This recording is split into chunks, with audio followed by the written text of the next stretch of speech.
Greetings, one and all, and welcome to Monsters of the Mind. If you're wondering where Mr. G is, well...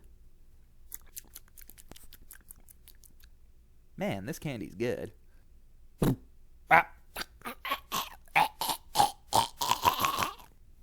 Quite frankly, I have no idea. But his friend Vincent is looking for him, so he should be fine. Possibly, maybe, I don't know. He just kind of disappeared, and I figured since his next episode was about the vampires, and as you can probably see, I am a vampire, I thought I would take over hosting duties.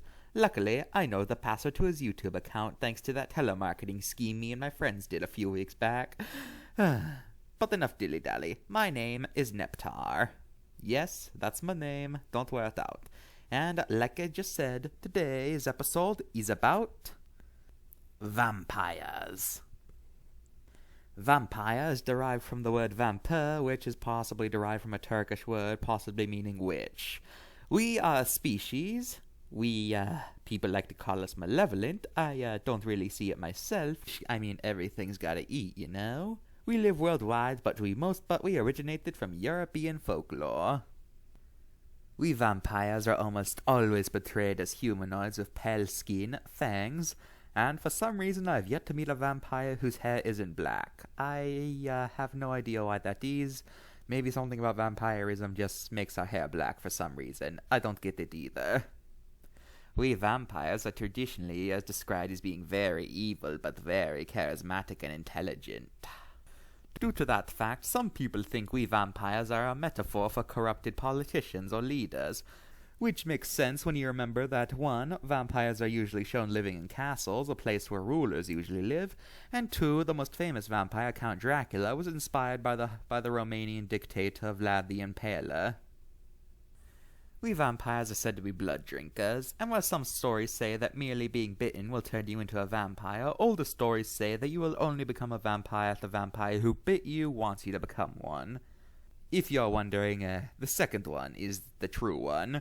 I mean, just think about this logically for a second. If we vampires turn literally everyone we bit into a vampire, don't you think that vampires would literally be everywhere and they'd be inescapable? It would cause like an endless cycle, and we vampires would probably take over in about, a few weeks. That's just a conservative estimate, though. I don't know.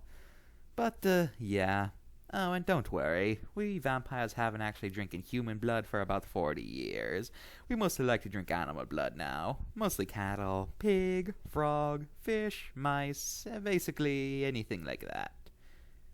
For powers, we vampires are usually described as being super strong and fast. We have mind control powers, and we are able to turn into a bat. However, with powers come weaknesses. We vampires are weak to holy objects like crucifixes or holy water, and we are also killable by having a sharp object pierce our chest like a stake or a knife. My dad actually got killed by a stake shortly before my younger brother was born, so yeah. Well, this is awkward. Why did I have to bring that up? I just made this whole tone awkward. Interestingly enough, sun-killing vampires is actually a pretty recent invention. As in Dracula, it was said that during the day,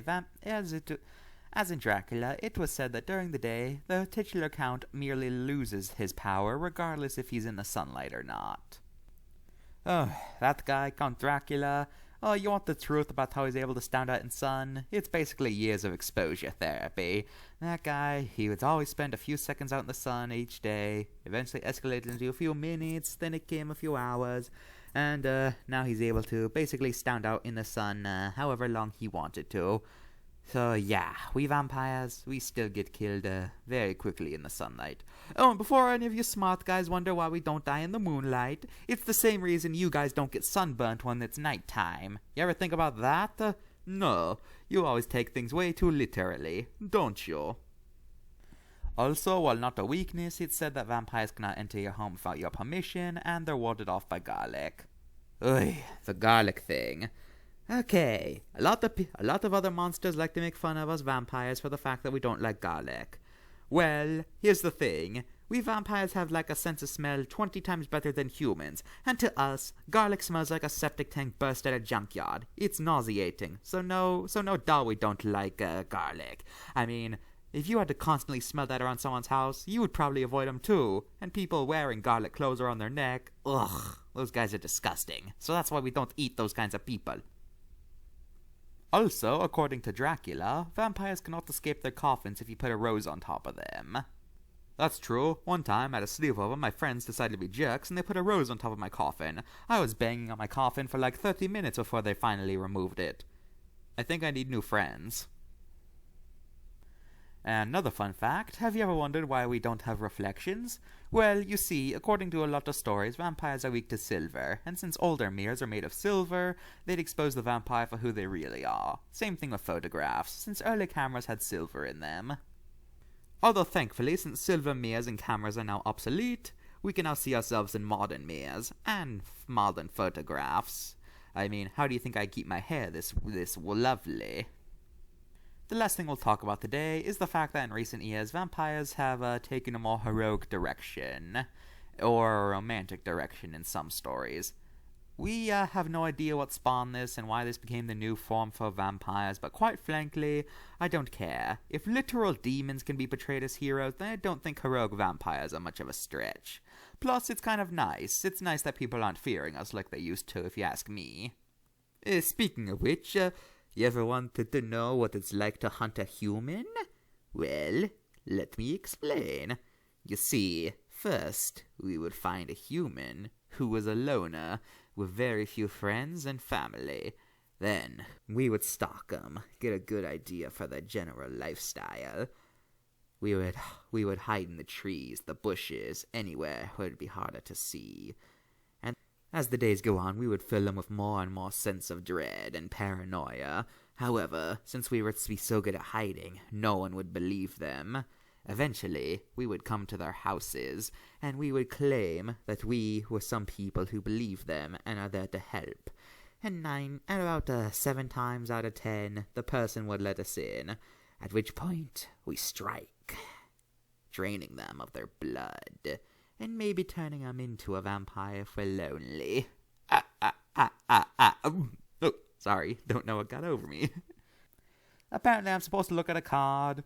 This guy kind of reminds me of my late grandfather who died after he got locked out of his house during the daytime. Yeah. Interestingly enough, this card doesn't really make any errors regarding vampires themselves, but it makes a few errors regarding Dracula. It kind of gets a summary kind of wrong. It claims that Dracula's main motivation is trying to find a lover, but in actuality his motivation was trying to take over the world. And this whole lost wife thing is actually a fairly modern invention that wasn't in the original novel. I also object to calling a vampire's life terrible. We vampires have great lives, and I don't get why this card is claiming otherwise. I mean, yeah, it can be annoying that we can't go out during the day without wearing a lot of sunscreen, but still, vampires aren't that bad to be. I give this card a 9 out of 10 for that Dracula error. That's about it.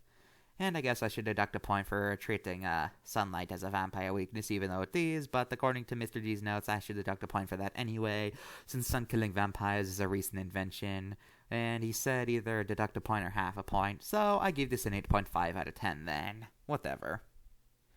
Now let's look at vampires in popular culture. Of course, there's the famous Count Dracula, who first appeared in the novel written by Bram Stoker. It's basically a story about a vampire who wants to take over the world before he gets knifed in the chest. And there have been plenty of adaptations of Dracula. There was the Universal film starring Bela Lugosi, which is one of the most influential portrayals of vampires ever made. There were the Hammer horror films, where Dracula was played by Christopher Lee. There was Bram Stoker's Dracula, which is one of the most accurate adaptations, but it's also one that a lot of people don't really take seriously due to the costume design. Batman has fought Dracula before, weirdly enough. Dracula is the main antagonist of the Castlevania series, while his son, Alucard, is one of the main protagonists. There's Sony's cash cow franchise, Hotel Transylvania, where Dracula is the main character. There's Nosferatu, which is a knockoff of Dracula, which was made during the time Dracula was still copyrighted. It's the exact same story as Dracula, but everyone's name is different. About 20 years before Dracula was written, there's the novel Camellia, which is also about vampires. The puppet show Sesame Street features a character named the Count, who is possibly a vampire. I don't know, PBS and everyone else keeps flip-flopping on that fact.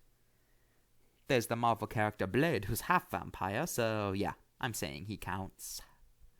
There's Count Chocula, which is a cereal with a vampire as a mascot. There's the book series Twilight, which is about the love triangle with a vampire and a werewolf.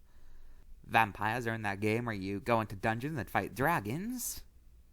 There's a lot more than that, but that's all I felt like talking about. I'm getting tired. I'm going to bed. Hopefully next time Mr.G will be back.